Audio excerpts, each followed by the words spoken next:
mezzo del cammin di nostra vita mi ritrovai per una selva oscura che la diritta via era smarrita.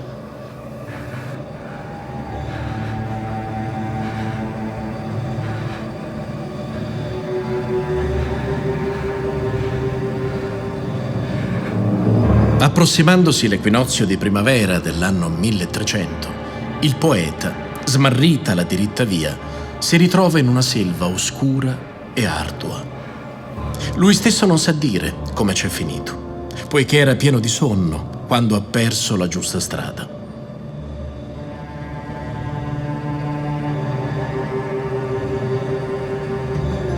A un tratto però, mentre sta alpeggiando, si ritrova ai piedi di un colle, dalla cui vetta vede spuntare i primi raggi del sole.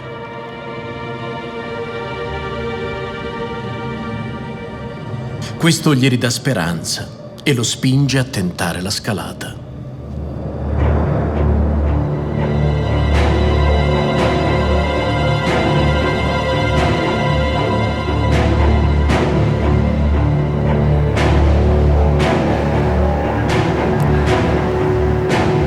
Mentre sta salendo il colle, gli appare improvvisamente una lonza dal pelo maculato, assai agile e snella, che lo spinge più volte a tornare indietro. Subito dopo compare un leone che gli viene incontro con fame rabbiosa e sembra far tremare l'aria.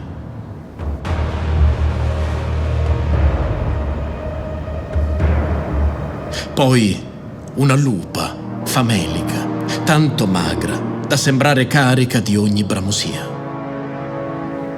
Quest'ultima incute molta paura in Dante, che perde ogni conforto e lentamente scende verso il basso, quando intravede una figura nella penombra.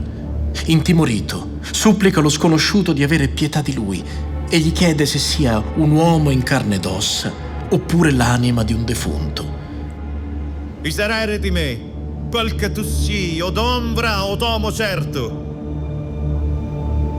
Non uomo già fui, e cantai di quel giusto figliuol d'Anchise che venne di Troia.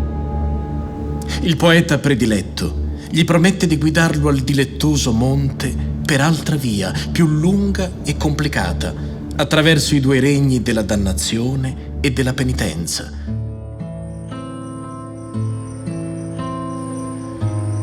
È il tramonto. L'animo di Dante, che si era riaperto alla speranza, è nuovamente vinto dal dubbio.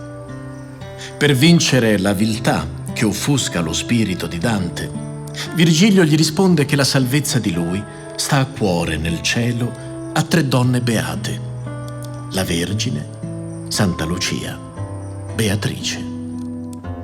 Quest'ultima non ha esitato a scendere nel limbo per esortare Virgilio ad accorrere sollecito in aiuto del suo amico disperato e impotente. O anima cortese mantuana, di cui la fama ancor nel mondo dura, e durerà quanto il mondo lontana. L'amico mio, e non dell'avventura, nella diserta piaggia è impedito sì nel cammin, che voltè per paura. I son Beatrice, che ti faccio andare, vegno del loco ove tornar disio. Amor mi mosse, che mi fa parlare. A queste parole la virtù di Dante si rianima e con spirito ardito e franco s'avvia dietro la sua guida per il cammino alto e silvestro.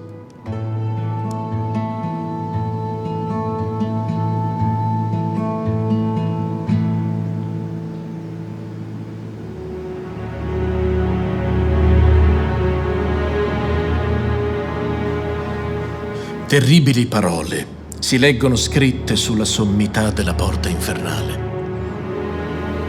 Per me si va nella città dolente, per me si va nell'eterno dolore, per me si va tra la perduta gente. Lasciate ogni speranza, voi che entrate.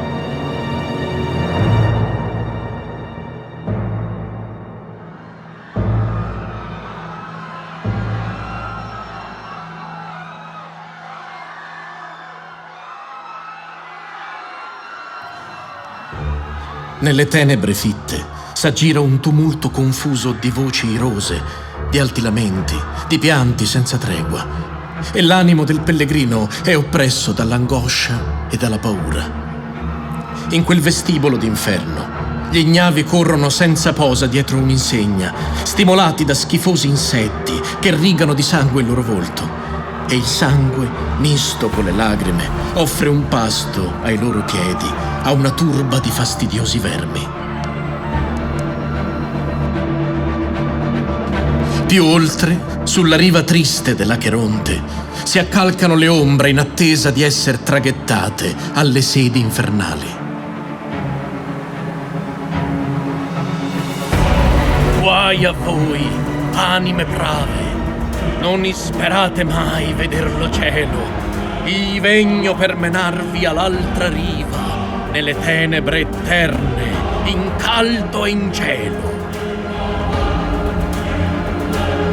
Caronte, il diabolico nocchiero, raccoglie le anime nella sua barca per trasportarle sull'altra riva del fiume. Si rifiuta invece di lasciarvi entrare Dante.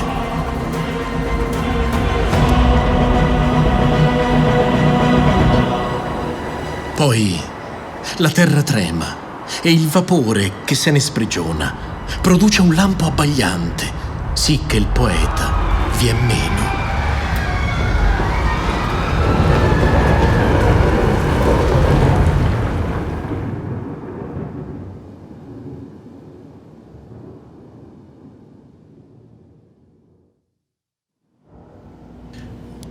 Riprendendo i sensi, il poeta si trova sull'altra riva dell'Acheronte, nel primo cerchio dell'inferno, il limbo.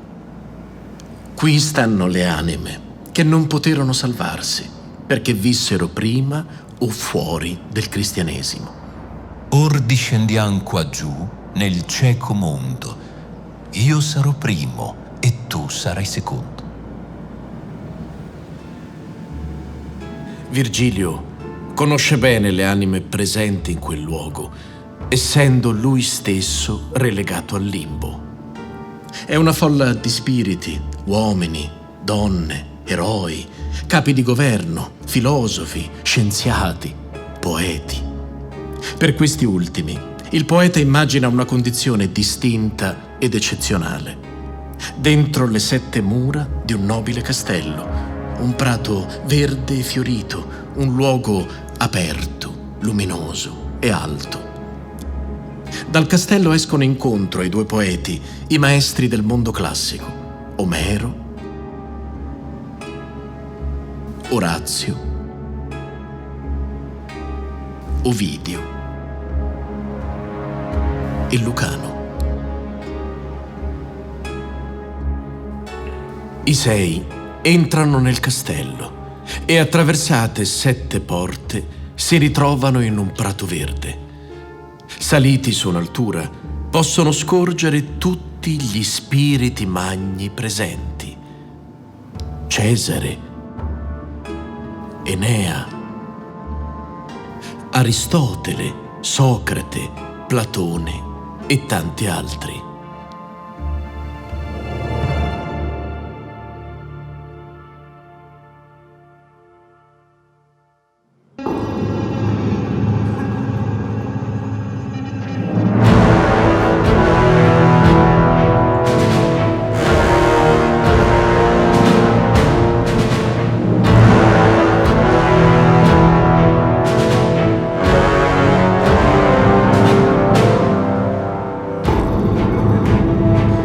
Sulla soglia del secondo cerchio infernale, Minosse, il leggendario re di Creta, confessa le anime e decreta la pena, nonché la sede in eterno assegnata a ciascun peccatore.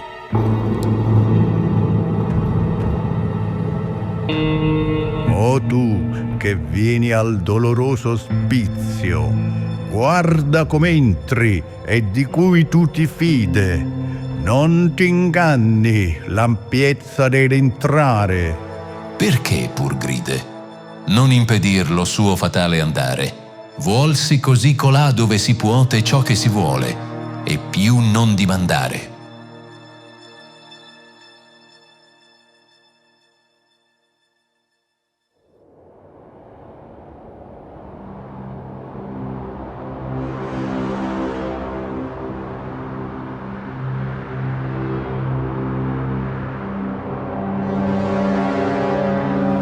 Più avanti, le anime dei lussuriosi sono trascinate da una bufera di vento, così come in vita furono travolte dalla furia della passione.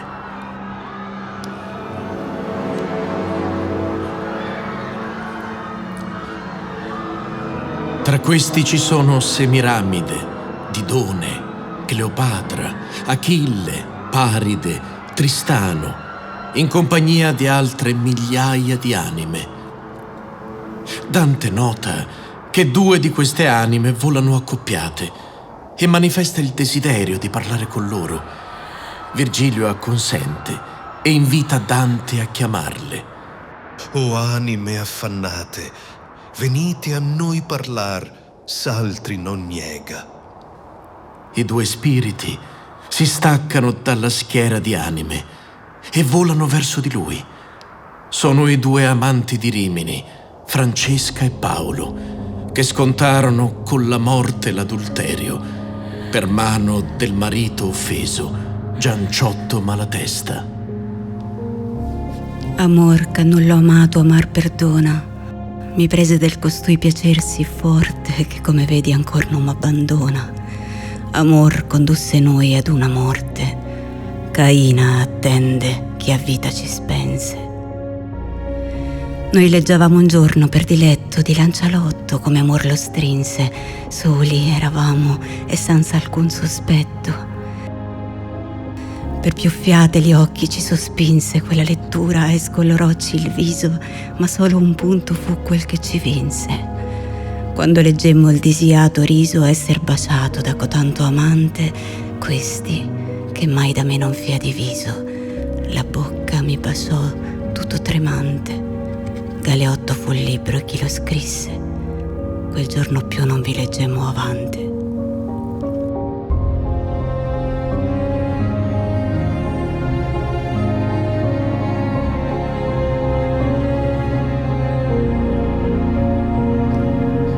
Mentre Francesca parla, Paolo resta in silenzio e piange.